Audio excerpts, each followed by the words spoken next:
आदमी की सनक और बौखलाहट ने इस देश को उस कगार पर लाकर आज खड़ा कर दिया है कि हमारी पहचान पर सवाल उठ रहा है, हमारे नाम पर फप्तियां कसी जा रही हैं, सोशल मीडिया में और मीडिया में जोक्स चल रहे हैं, चुटकुले बनाए जा रहे हैं इंडिया और भारत को लेकर।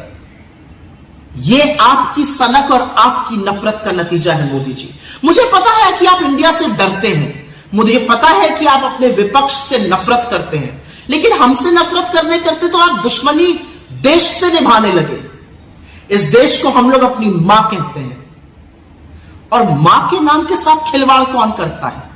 आपने तो वो दुष्कर्म भी करके दिखा दिया। इस देश में एक संविधान है, और उस संविधान के आर्टिकल 1 ने हमें पहचान दी है भारत की, हमें पहचान दी है इंडिया की।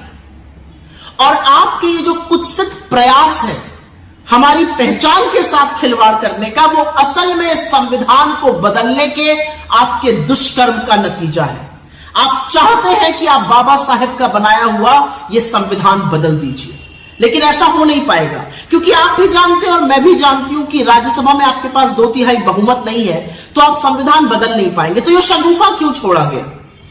ये शगुफा इसलिए छोड़ा गया जिससे आपके भक्त और आपका चरण चुंबक मीडिया इसी पर डिबेट करता रहे। वो अडानी के महास्कैम पर आपसे सवाल ना पूछे, महंगाई पर चर्चा ना करे, बेरोजगारी पर बात ना करे, आर्थिक असमानता पर बात ना करे, आज भी जलते हुए मणिपुर पर सवाल ना उठाए। इसलिए आप रह रहकर एक एक शगुफा छोड़ते रहते हैं। लेकिन क्योंकि आपने भारत और इंडिया का शगुफा छोड़ ही दिया है, तो 2-4 बातें कह देती हूं।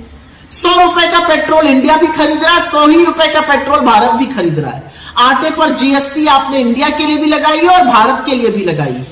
बेरोजगारी से इस देश का युवा इंडिया में भी जूझ रहा है और भारत में भी जूझ रहा है। आर्थिक असमानता से लोग त्रस्त है इंडिया में भी और लोग त्रस्त है भारत में भी। जलते हुए मणिपुर को देखकर इंडिया भी कांप उठता है और जलते हुए मणिपुर को देखकर भारत की आत्मा भी सिहर जाती है। और अडानी के आपके नाक के नीचे पनपते हुए महाघोटाले पर इंडिया भी सवाल उठाता है और भारत भी आपसे जवाब चाहता है।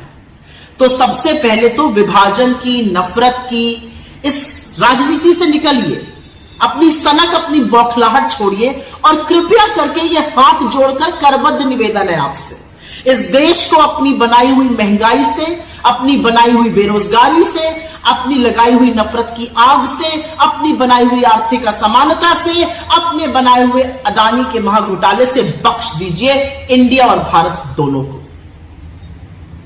और आप किससे मुकाबला करने चले हैं? आप इंडिया बनाम भारत करिएगा।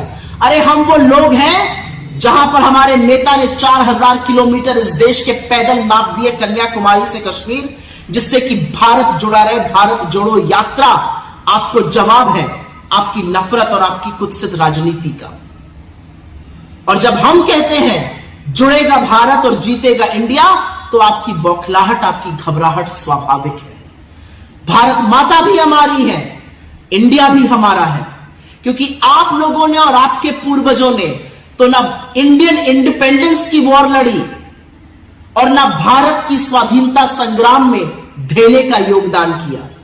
आप तब भी अंग्रेजों के साथ खड़े थे और तब भी कंस्पिरेसी करते थे। आज भी इस देश के 140 करोड़ लोगों के खिलाफ आपके ये जो प्रयास हैं वो कंस्पिरेसी है, वो साजिश है, वो षड्यंत्र है लोगों के खिलाफ, लोगों को उनके मुद्दों से विमुख रखने का।